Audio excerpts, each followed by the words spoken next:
So this next video is pretty much going to be audio. So if you have something to do, feel free to be doing it and listen to it as you're doing whatever it is that you do.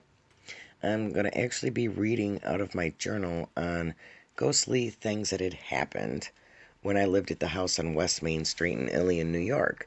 Now, I had moved there in February of 2003 and just recently moved out this past summer of 2019. And I'm going back to the journal and I'm reading it, and I said, you know what? Why not share it on YouTube? So, if you got something to do, take this along, hit play, and go for the ride with me here. Okay, so in fall of 2004, while sitting at my desk getting ready for a DJ gig, I heard a banging on the door, and the dogs were barking.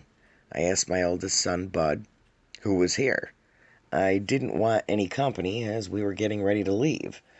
He came into where I was looking white as a ghost. He said the cellar door was rattling on its own. I ran into the kitchen with my camera. Of course, being a ghost hunter, that's what we do. But got no photos. The dogs were still staring at the door and no one else was in the house. There have been many episodes prior to that where there has been banging in the house and no one is here. It usually occurs upstairs. Now, one time, my friend Barry was here, and it was in May of 2003, to be exact, when the two of us heard a loud crash. It actually kind of like shook the house. I looked upstairs, but there was nothing displaced. He made me go outside to see if ice had fallen. But I told him there isn't ice on the house in May. I still went out as he begged me to. But, like I said, no ice in May. So now we're going to jump forward to February 2005. There was lots of little things that happened, but I didn't write everything down. So in February of 2005, I had gone to bed as it was getting late. Just as I fell asleep, I jumped up to get out of bed. Roger asked what was wrong.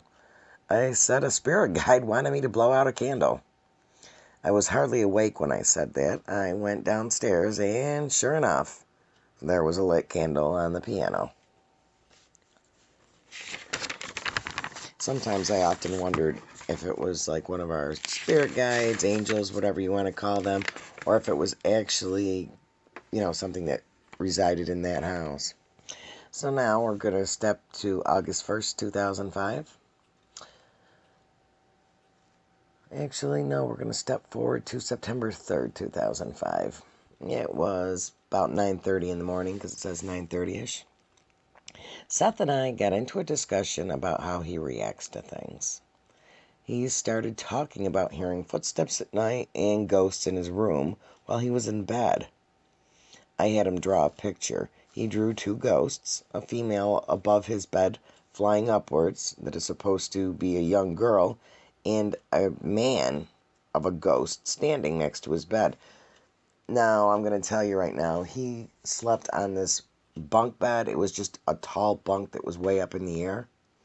So, obviously, if there's a kid ghost flying around, it would have to go up quite a ways because he was right up pretty much near the ceiling.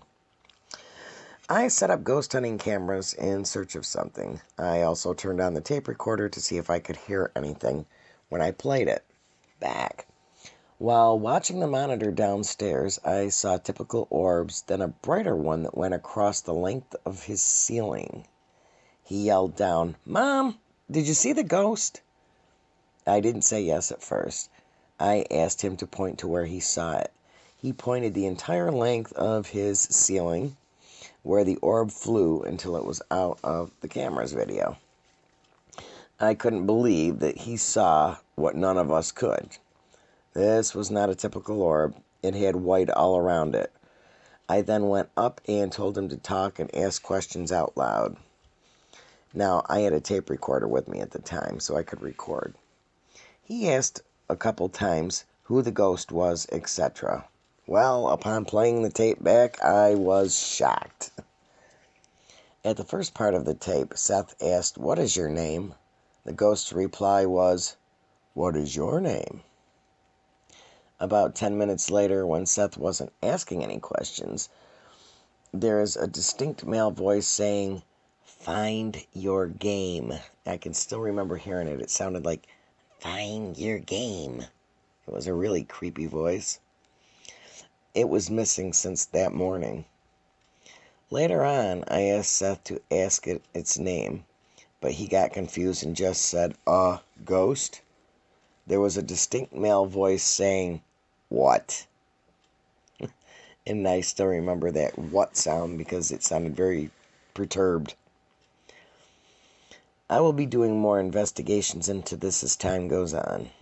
As far as the moon phases go, this occurred on a new moon and the geomagnetic storms were high at the time.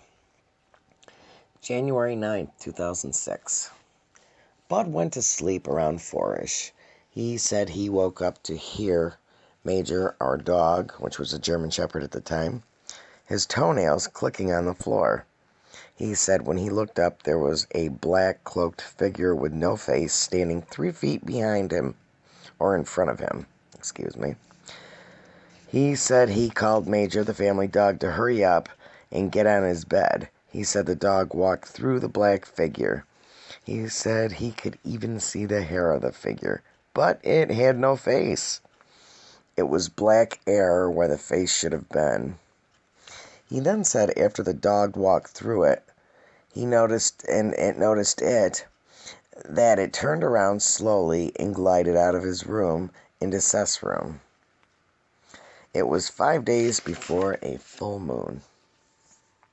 Jumping to Saturday, January 14th, 2006. Roger and I slept downstairs, and he said around 3 a.m. he thought he heard someone upstairs walking. The dog was downstairs with him, and no one else was here but us. It was a full moon out also.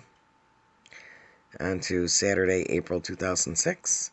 I went upstairs to take a nap around 1 p.m. After I first fell asleep, I felt someone ping my nose. You know how you bring your middle finger back in your thumb and you snap it forward? That's what it felt like, but not too hard. I snapped awake quick, then fell back asleep. I kept hearing noises and little movements in the bedroom. I finally spoke out loud and said, "Yeah, I know you're here." Then all of it stopped. On the full moon in July of 2006, I was in the kitchen and I felt a small hand, as if it was running, come up and push my leg, and it tipped me to the left. I looked down expecting to see Dakota, but there was no one there. July 2006. Dakota came and slept with us as it was hot in her room. She looked where the closet was and covered her eyes and kept peeking out at nothing. She does that when she's being shy toward a man or is scared. I told Roger to look at her, and he watched also. I then turned my back toward the closet and said out loud, "Get out of here. You are scaring my baby." She instantly uncovered her eyes. September 2006. There was a loud bang upstairs and no one was up there. January 16th, 2007. At 8:30 p.m., while snoozing on the couch with Dakota, and no one was here but Seth, Dakota, and myself, Seth came downstairs and said, "Mommy, there's a ghost upstairs." He said while he was in the spare bedroom, he looked through a doorway adjoining the 2 rooms and saw something small on the floor in his bedroom.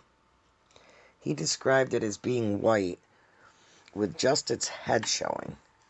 Where the eyes and the mouth were, there were just dark holes. He said it was turned sideways and then it looked directly at him. It was a new moon out. August 2007. While we were camping, Bud was home alone and said he felt someone touch his foot while he was laying down on the couch. He also said that he could hear people talking downstairs at one point. He said that he listened careful and something said, "Shh." The voices are coming from the living room and he is upstairs now. Sometime between August 17th and the 28th, I started to hear about three people talking downstairs at the time. I didn't think anything about it in what Bud had mentioned in the voices because I was thinking it was people outside that I was overhearing. This happened a couple of times within a few days. After I talked with Bud, I recalled the voices stopped once I started coming down the stairs. I could not make out what they were saying, but I clearly heard a man talking with a couple of people. August 26th. When we went to bed, Roger asked me if I was shaking my leg. I said no. He said the bed was shaking. As I laid there, I could feel the bed slightly shaking from side to side. I thought maybe there was a slight tremor going on, but nothing else was moving in the room. August 27th. Once again, we went to bed. Roger asked me what I just said. I replied I didn't say anything as I was going to sleep.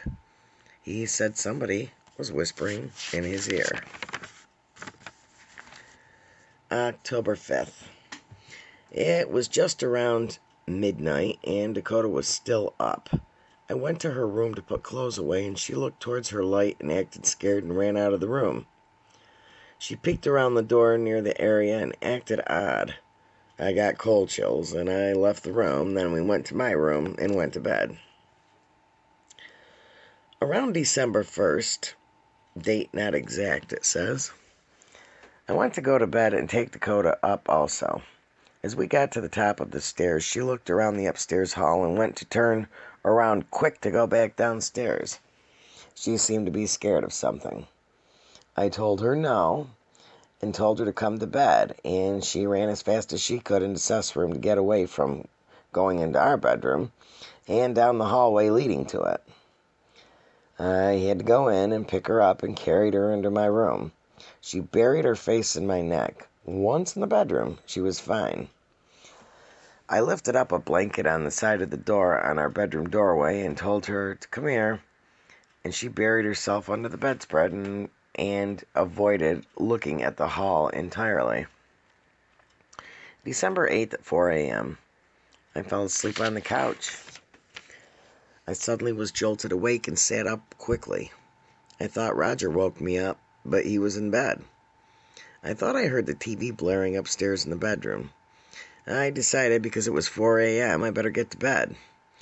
As I started to head to the stairs, I could hear the TV loudly upstairs.